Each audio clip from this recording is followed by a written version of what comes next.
En este edificio de la colonia Roma de la Ciudad de México, el edificio Río de Janeiro, fue el lugar donde vivió Bárbara Guerrero, mejor conocida como Pachita. Pachita nació en 1900 en Parral, México. Debido a sus poderes adivinatorios, comenzó a tener visiones del destino y a veces de la muerte de algunas personas de su pueblo, lo que provocó terror en los habitantes de Parral. Por esa razón, su familia decidió llevarla al circo. Una vez allí, fue adoptada por un africano llamado Charles, quien le enseñó a meditar y a trabajar con plantas y rituales curativos. De ese modo, Pachita tenía el conocimiento de las artes curativas ancestrales de África, pero también del chamanismo mexicano y el exorcismo, un ritual cristiano aprendido en su contacto con la Iglesia Católica. Según la leyenda, Pachita descubrió en la infancia que tenía una muy especial capacidad de curación que practicó en animales mientras trabajaba como acróbata en la cuerda floja del circo. Al crecer, Pachita pasó de curar animales a curar personas, y una vez residenciada en la Ciudad de México, entre la gente se corrió rápidamente el rumor de que una mujer realizaba complicadas operaciones en su casa con nada más que la guía de los espíritus y un cuchillo de cocina. Sus pacientes estaban completamente curados días más tarde. Así fue como las obras de Pachita, una chamán que atendía en la colonia Roma, se conocieron en toda la ciudad y despertaron la curiosidad de muchos artistas, intelectuales, políticos y científicos de su época, entre ellos un científico llamado Jacobo Grimberg, neuropsicólogo, investigador científico, académico y escritor de la Facultad de Psicología de la Universidad Nacional Autónoma de México.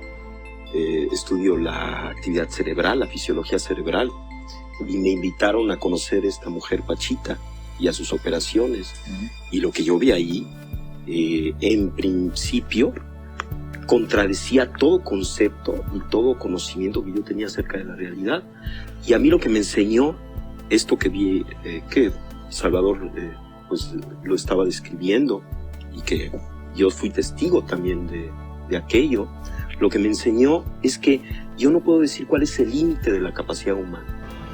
Pachita provocó en el Dr. Grimberg un profundo impacto que lo llevó a elaborar una de las teorías más importantes de su carrera, la teoría sintérgica, en la que propone que podemos manipular la realidad entrando en contacto con la fuente generadora o latiz.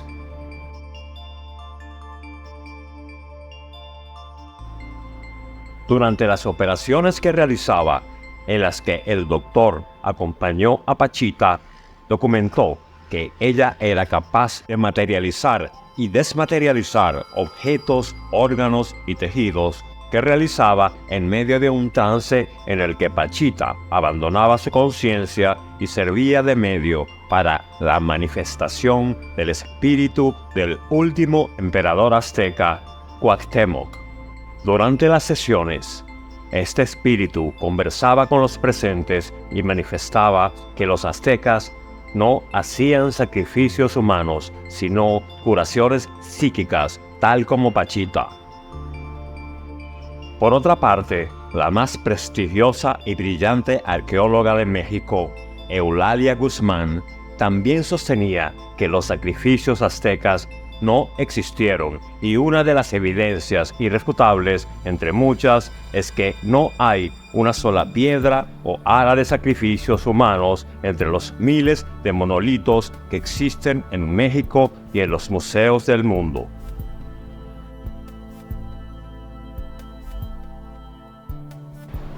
Pachita atendió, curó y exorcizó a muchas personas, políticos, artistas e intelectuales famosos de su época, pero también a mucha gente humilde de todo México. El cineasta Alejandro Jodorowsky también fue profundamente impactado por Pachita. A pesar de su inicial incredulidad, se convirtió en su ayudante en las operaciones psíquicas y a partir de su acercamiento con Pachita creó una forma particular de curación llamada psicomagia, en la que mezclaba la psicología profunda con las artes curativas que operan a nivel simbólico y subconsciente en la magia y el chamanismo. La intuición, la telepatía, los presentimientos y otras capacidades de nuestra mente que fueron estudiadas por Greenberg son herramientas que todos tenemos y podemos desarrollar. El 29 de abril de 1979, Pachita murió en la Ciudad de México después de curar a miles de personas. En 1994, Jacobo Greenberg desaparece sin dejar rastro.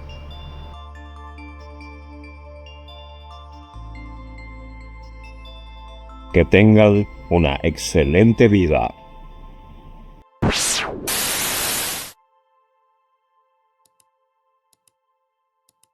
Si te gustó este video, suscríbete para recibir el nuevo contenido de nuestro canal.